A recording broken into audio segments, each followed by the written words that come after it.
Boxshot, Surrey, Stock Belt, just off the motorway but outside the dull monotony of suburbia. No more urban density, no terraces or semi-detached houses, but green lanes, large detached houses, well laid out, electronic gates, 2 to 3 car garages, large gardens, lawns, flower beds, groves of trees, water features, large walls, to keep strangers out, to keep prying eyes out, big salaries to live here. I cornered her. No trouble. By this, I mean no use of force. Perhaps for her, having no escape route was not a very pleasant feeling. For me, being so close and personal with someone I didn't expect to be so nice was very nice. Her being pushed into a corner was more a result of the geometry of the kitchen. My position very close to her meant that she was sandwiched between the beveled edges of a quartz countertop that ran in 2 directions from the corner unit. So between those 2 countertops, she was literally cornered, while I was right in front of her, my breasts no more than an inch from her cloth-covered breasts. I was close enough to smell the conditioner she used to keep her jet black hair so shiny, close enough to see the clean white line of skin in the center of the part as I looked down at her, and enjoyed the view of the valley between her breasts, where neither her summer blouse nor the top of her apron hid her seductive naked body. I was going to enjoy the exposure of those full breasts. She was much cuter than I had imagined, and the revenge sex I had planned would be much sweeter than I had ever dreamed.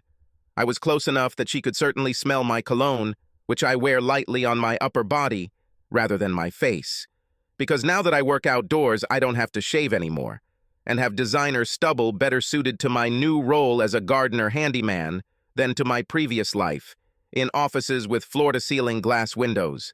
I've already worked for 2 hours in the summer sun, so the scent of my cologne is layered with a more natural masculine scent. The earthy scent that inevitably comes with physical labor in the sun. She was petite, and I wasn't. Her cute little nose, which, like her breasts, was also only a few inches from my breasts, must have caught both my cologne and that other earthy scent. In fact, the breasts were several inches closer to me than her nose. I was sure that they were natural, and that it was not the bra that made them bulge so much. She was no longer in her teens, closer to 30, a woman, not a girl. Her display of cleavage showed that she was very comfortable with those breasts. What I needed was behind her, but instead of asking her, I simply reached out, leaning forward and placing my hand on her left shoulder. My chest was pressed against the biab of the apron and against the chest directly below it. If I had been wearing my work shirt, if I had not left it on the chair outside, the intimacy of this movement would have been much less. Instead, the tanned, bare skin of my chest, softened by a thick head of black hair, touched her, softly pressing against her breasts, and a muscular, naked hand touched her hair. I moved the bowl labeled sugar to my mug, removed the lid, and put 2 spoons into my coffee. I drink it sweet. I raised the mug above her head and brought it to my lips. I can drink it hot. It was delicious. That's what I told her. She looked up nervously. I hope everything is okay. Shall I get you some cookies? Or something else? Any excuse for us to move so I could step back and free her. No, I'm fine. She remained trapped not only by the kitchen corner and my body, but also by her reserve, her inability to assert herself, even to simply invite me to drink coffee outside and enjoy the shade of the patio, not to mention the fact that I should move away instead of invading her personal space. She was excited, embarrassed by my proximity, but could not express it or free herself from being cornered by a naked male torso. Trying to push past me would mean touching naked male flesh, and that was not something she was inclined to do. She hasn't been in the sun. Her complexion was pure white, green eyes paired unusually with black hair, cute nose, full lips. Her figure was feminine, neither lean nor plump. Her hips curved beautifully to her calves under a skirt of light Indian cotton that tied at the waist. The arms were not toned but nicely rounded and slender. The legs were probably the same, not toned but slender, but they were hidden by the skirt. "You make good coffee," I said, raising the mug to my mouth and taking another sip. "Cool. Aren't you too hot in your penny?" I like to choose my words carefully. To call it an apron would leave it as just a question. By calling it a penny, I was gently making fun of it. Nobody needs an apron to make a pot of coffee. The gentle taunt left her speechless for a moment, and I took advantage of that moment by reaching behind her, not for the sugar this time, but for the butterfly bow she was using just behind her neck, under the strands of jet black hair. I found the end and pulled. "You can't just—" she started. But by then I had set my mug down and pulled her towards me with one hand, creating space between her and the tabletop, and wrapped my other hand around her waist. Another knot, another end, another gentle tug, and I was off with the apron. I placed my hand at the base of her spine and pulled her even closer. She must have felt my hardness inside my gardening shorts, as straight as Nelson's column in Trafalgar Square. By then, another woman might have slapped me. Not this woman. She had no idea what to do. She was not used to the directness of the approach I was using, and she did not have answers in her standard repertoire of human interaction. One by one, I unbuttoned the small white buttons of her blouse, starting with the top one. With each button, another inch of sheer white cleavage came into view. Then a white bra, faux lace, thin enough to show the pinkness of her areolas. She struggled. It was hardly worth describing it as a struggle. She squirmed slightly, trying to turn away from me, but normal shoveling gave me strength, and all I had to do was strain my arm, and she gave in. Looking at me, her green eyes told me that she would not resist anymore. She allowed me to take the blouse off my shoulders and slide it down my arms. I let the blouse fall off her back, and instead placed my hand on her warm flesh, my fingers resting on the ladder of her rib cage, pushing up the back strap of her bra. I found the clasp and unfastened it.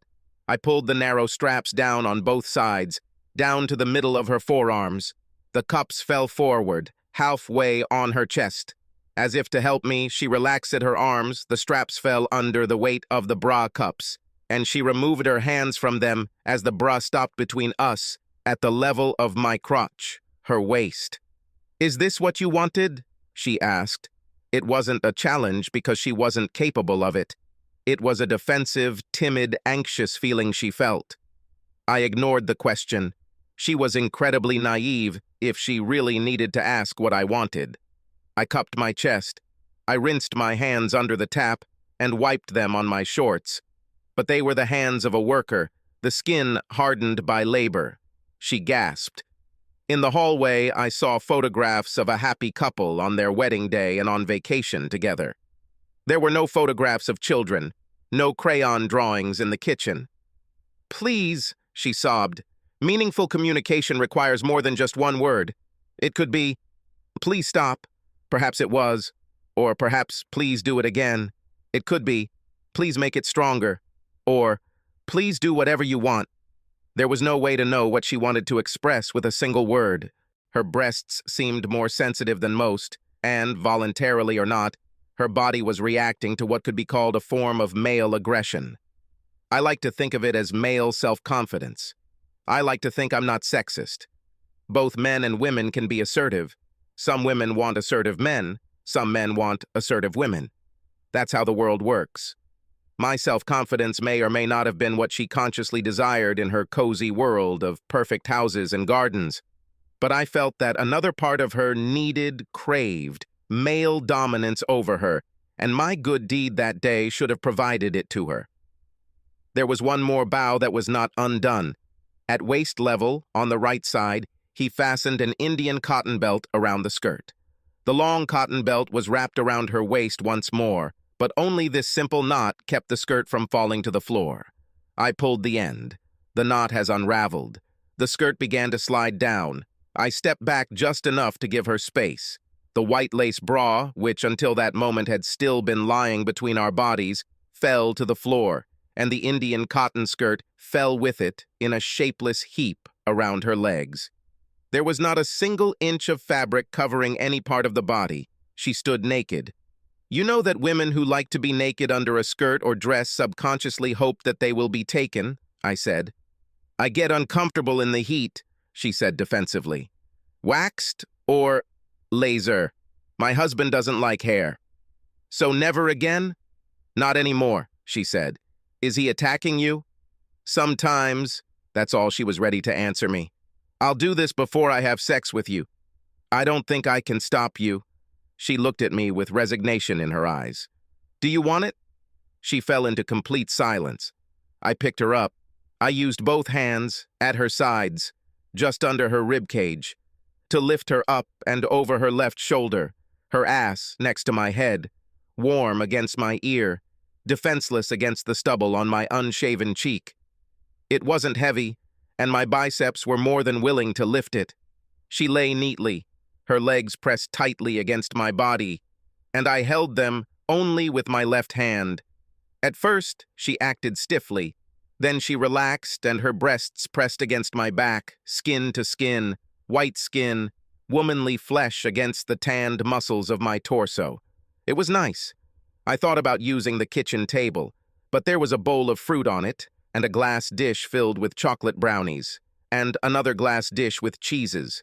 Also, I knew where there was another table that was bare, with thick, durable rattan legs and frame, and a glass top set into a rattan frame that was tempered with safety glass.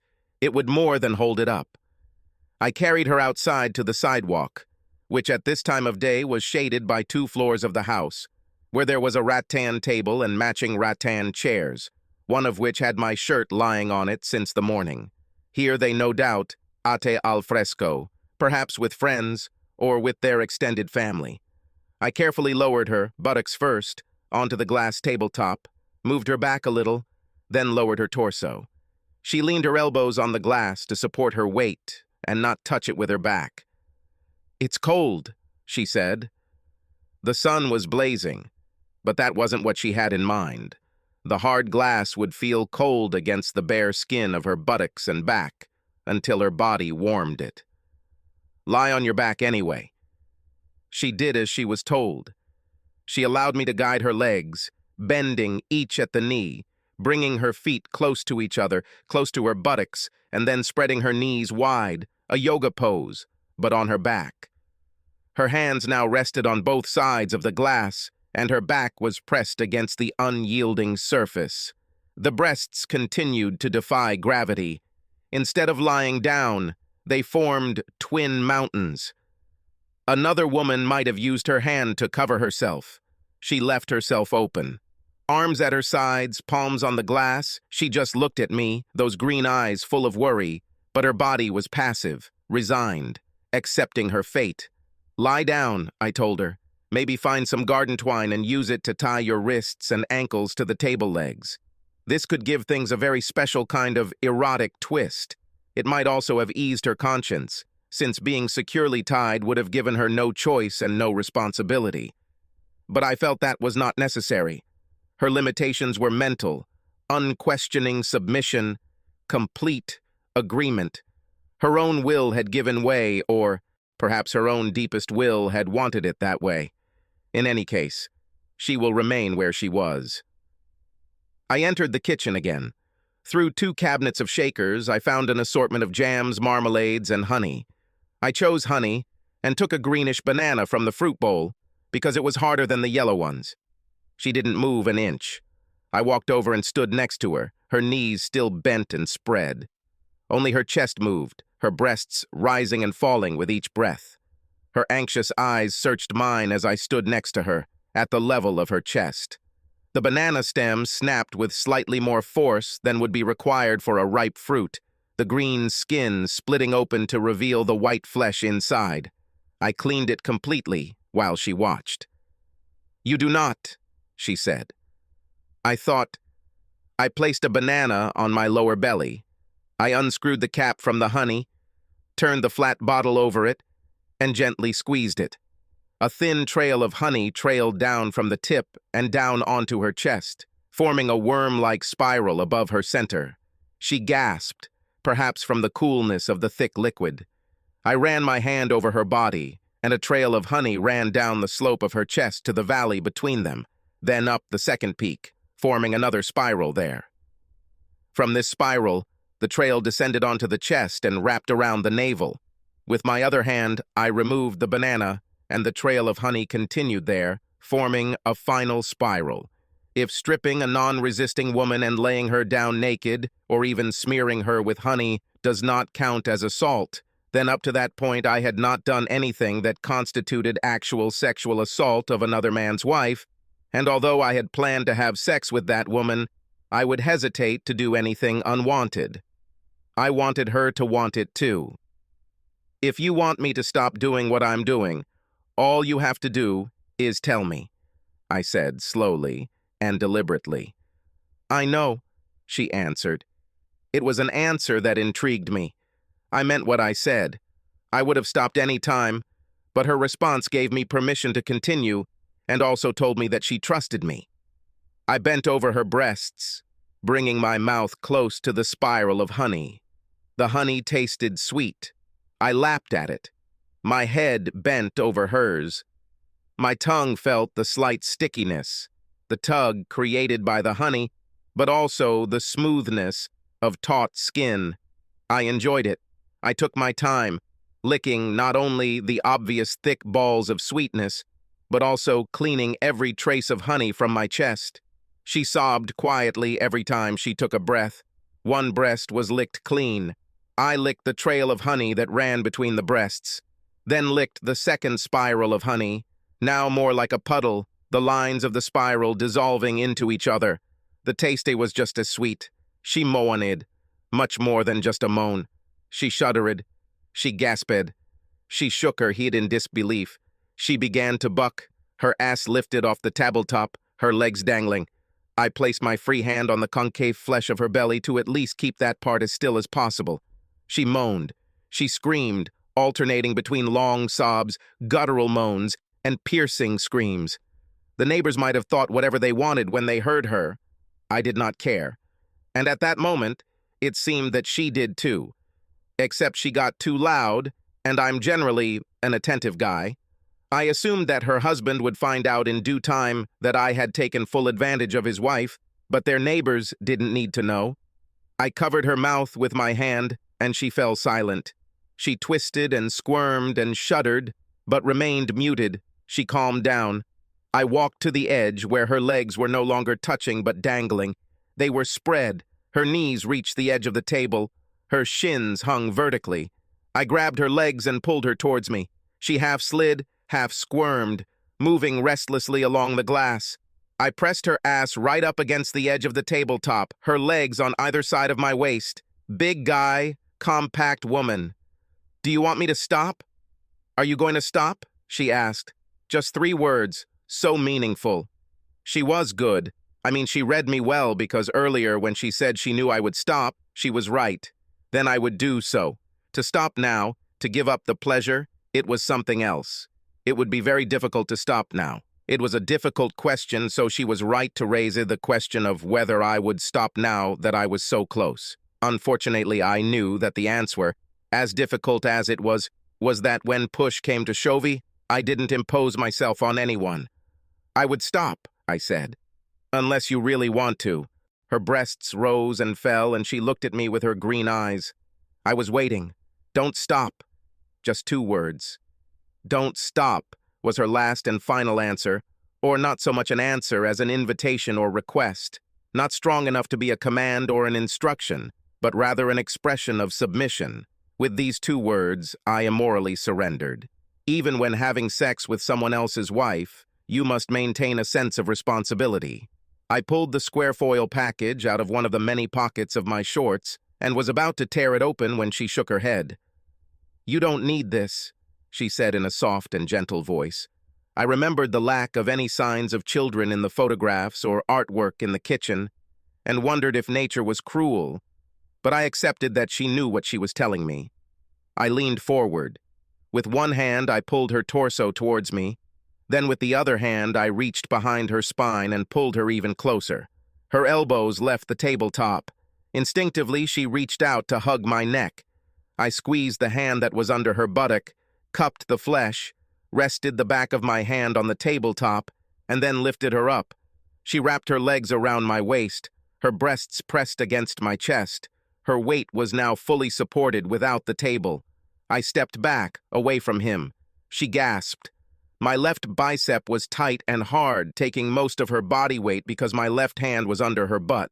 My other hand provided stability. Her legs and arms helped a little, but they were more cosmetic than truly supportive. Her head was turned to the side, her hair and ear were touching my left shoulder. If revenge is sweet, then this was as sweet as it could be. Then I did something I had never done before with any woman. I removed my hands and let my arms hang on either side of her legs, which were tightly gripping my waist. My right hand was behind her back, more for stability than to support her weight. She wrapped her arms around my neck. Her legs were hugging me, her ankles were locked together. The difference was that I removed my left hand. My strong thighs were good for a short walk, so we walked. That's what we did. I carried her through their garden. I wanted her to remember this every time she went outside. I wanted her to know that although she may be married to a rich guy, there is more to life than money and everything it can buy. She was one of the lucky ones. As I walked through their garden, across the lawn, between the flower beds, her body pressed against mine, she whimpered as I carried her through their open Eden, shuddering a little, squirming, gasping. She will remember this well. I enjoyed every minute of it, thinking about that day 2 years ago when I was invited into her husband's office and the grinning senior manager told me he'd have to break up with me. This was the guy I'd worked for years, negotiating deals, for millions of dollars, but he sadly decided that I was no longer needed as part of cost-cutting, so I was duped. Now, through his wife, I took revenge on him. The thought was pleasant, but it turned out to be much more pleasant than I expected. I saw this guy's wife in a photo on his desk and knew she was pretty. Having sex with her and repaying the guy for dumping me was just a fantasy until he called me and asked if I would redo their garden since he knew I was now into gardening. It gave me an opportunity I didn't have before, and I cornered it in their kitchen. Now this was happening, and later I would be able to see his face when I told him that I not only had sex with his wife, but she asked me to do it. The thought was pleasant, but it was distracting. What was happening deserved my full attention. She deserved my full attention. So I closed the mental door, locked out thoughts about the guy himself, and focused on her. The ground under the apple tree was well watered, and the grass, cut short, was lush. I bent my knees all the way to the ground, then leaned forward. Her torso was now under me.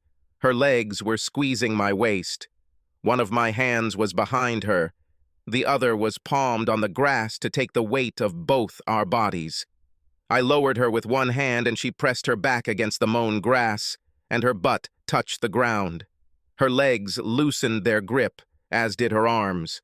She lay flat, arms spread wide, legs spread. Screw what happened 2 years ago. Shitty revenge. It was pure and simple pleasure.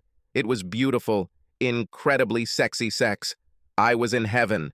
Adam and Eve, under their apple tree in Eden, could not have enjoyed the gift of sex more than I did then. This is what happened in the shade of the apple tree, on the soft lawn, on that summer day. Afterwards, when the sensation subsided, and as soon as I pulled away, I lay down next to her and let her rest her head on my shoulder. I looked up through the branches of the tree. There were no apples yet to declare my sex, with her a sin. And I saw a clear blue sky shimmering between white flowers and green leaves. And Eden, for that moment, was recreated on earth. 10, 15, maybe 20 minutes of quiet silence later, she looked up. Do you make love to all your clients' wives? Only if they have green eyes and if they let me undress them without asking permission. How many of them allowed you to do this? Only one so far. I'm glad. For some reason, I was also happy. What about you? I asked. All the men who work here, when your husband is not around, make love to you? Only gardeners, she said. And only if they undress me without asking permission. So how many gardeners have done this? Only one. I was also glad about this, although it did not surprise me. We lay there a little longer. Then she said something, perhaps to calm me down, or perhaps saying it out loud helped her calm herself. I don't feel guilty, she said with gentle clarity. He deserved it. I assumed she meant her husband, which made me wonder what he might have done to her to make her say that. I decided not to ask. I didn't want to ruin this moment. Everything was too perfect. I didn't need her to explain. "Thank you," he said. "The garden looks really good. I think that's what we agreed on." He handed over a wad of cash.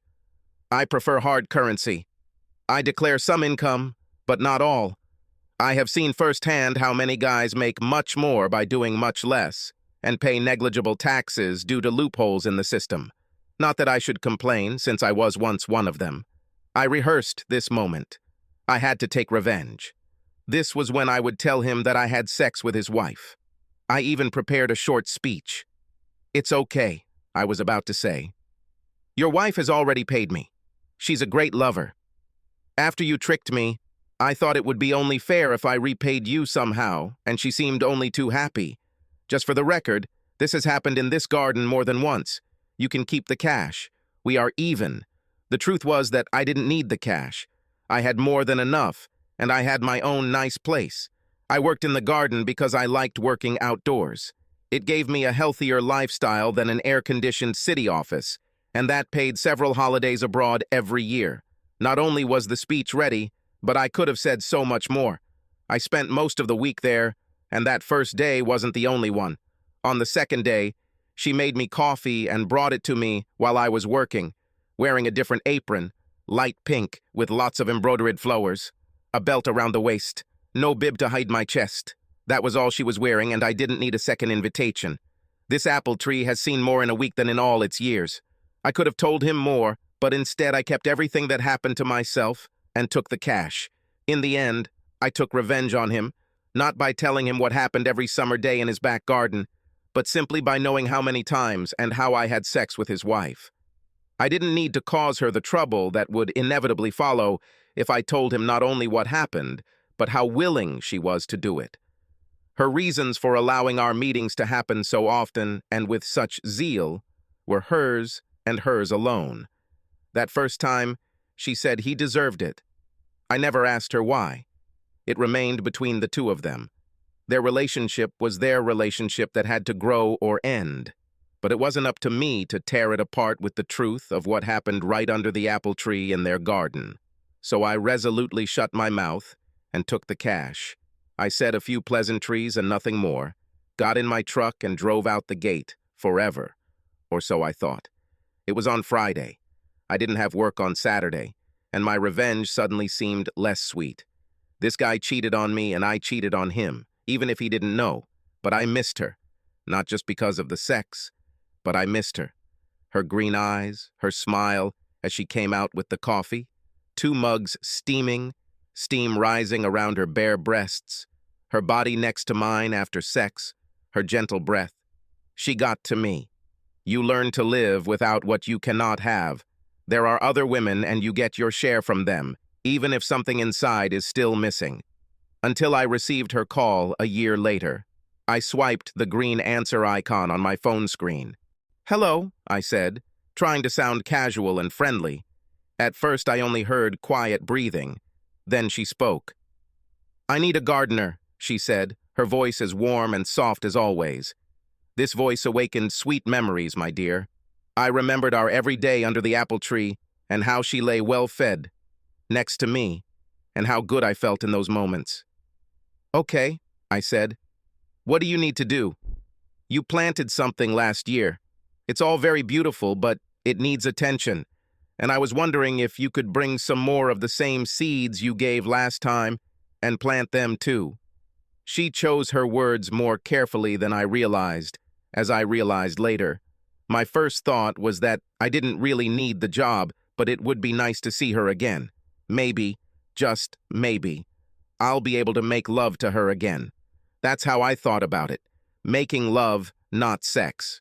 Although making love can be just as passionate, just as powerful, just as intense, just as all-consuming. But I played it cool. She wanted me to plant something. That was all she said. I accepted the job and said I would call in 2 days.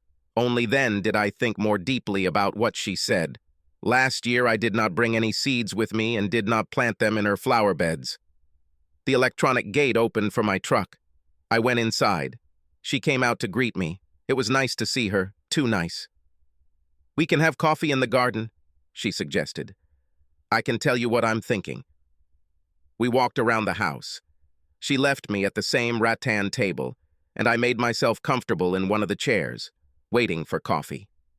When she came out again, she was holding a tray with more than just 2 coffee mugs.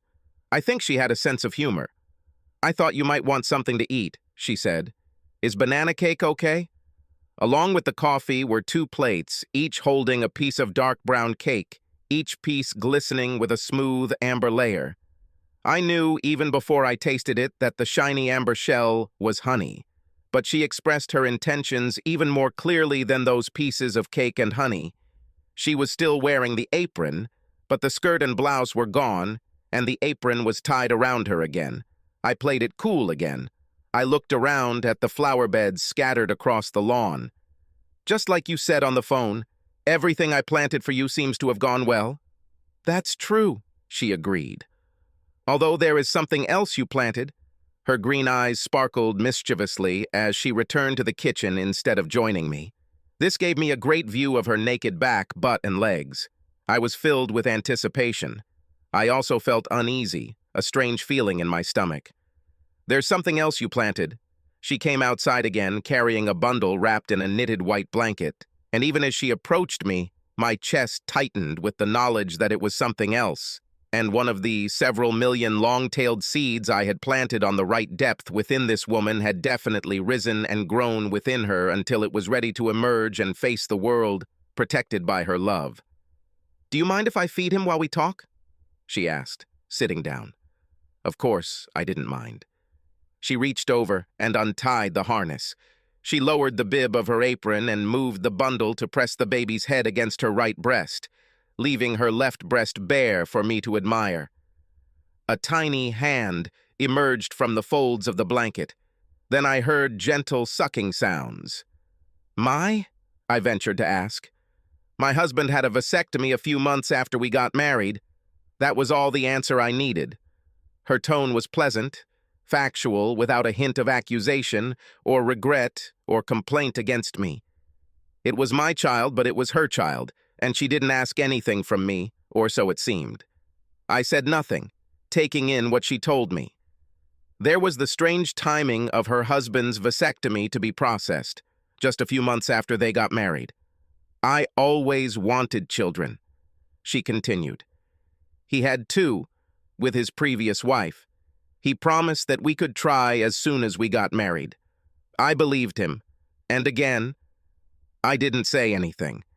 I was not the only person he deceived then, and what he did to me was mild compared to breaking such obligations towards his wife.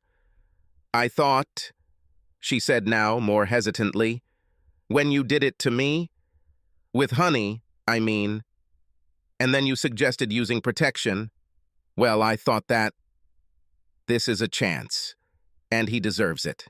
That's when I remembered what she said, as we lay together after I filled her with my cum under the apple tree, that he deserved it. He deprived her of the opportunity to have children. She decided to take a chance with someone else, with me. Revenge is sweet. How did he take it? I asked, wondering what the true motive was. The desire to have a child, or her desire to take revenge on a husband who had reneged on a promise, and not just any promise, but one central to her sense of being and their relationship. "I filed for divorce," she said, "before he found out that I was expecting a child. Just before you came to work in our garden, I found out that he was having sex with someone in his office. He deserves it." Her words, spoken a year ago under the apple tree, were not just about the vasectomy, because he cheated on her too. He really was a bastard. "So now it's just you and—" I named him Reggie.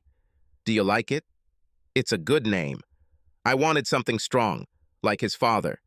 And now, maybe a brother, or a sister, if you don't mind, she answered.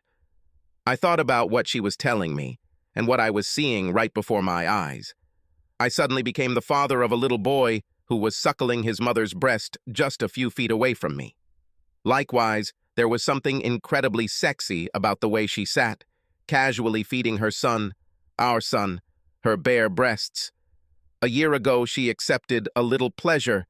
Pain when I bit her nipple with my teeth. She deserved better. Pleasure is a different kind of pain, the kind that leaves marks on your ass. A stallion for hire? Something like that. She grinned. I thought that the way she had acted, using me to get pregnant without saying anything until now, 3 months after the baby was born, and then presenting me with a fait accompli with no return, deserved at least a little punishment. Under the apple tree? It worked before. We waited until the baby was fed and put to bed in the shade on the patio. But first I used my palm. Both white buttocks. At least they were white when I started. They turned a nice shade of red. You was to me. Say 5 words. The sound of a strong hand slapping soft flesh came after each word. Right, left, right again. Pause. I'm very sorry, she said. If she wanted a brother or sister for our son, then I hope she got one. It was more years ago than I care to remember. It's hard to say what exactly brought us together forever. Having sex with her again was incredible. Sex brings people together. It's the same with children, and we only have 3 of them, and that's still the case, except they don't think they're kids anymore. The apple tree turned out to be a not-so-sinful place to end a growing relationship. Sometimes when people get close, they sell their old houses and buy a whole new place, so there won't be any previous memories. But we decided we really liked the apple tree, and so I sold my house and moved in with her, and a few months later the wedding bells rang for us. Having a family also limits your style. Making love under a tree is not entirely appropriate in a family home while children are growing up. There were times when they were all at school or with grandparents, but not as often as we would like. However, sex in bed with Egyptian cotton sheets can also be quite good. But last autumn, our youngest daughter left to start her 3-year course at university. So now my wife and I enjoy the house alone and use the garden as we please. I take care of the flower beds and mow the lawn. My loving wife buys honey. Every now and then, she even comes back from the store and fills our vase with pink apples, bright oranges, and nice firm green bananas. Subscribe to our channel so that your second chaff doesn't cheat on you, and go ahead and listen to the next story, because this story is nothing compared to the next one. If you're under 18, don't even think about listening to the next one.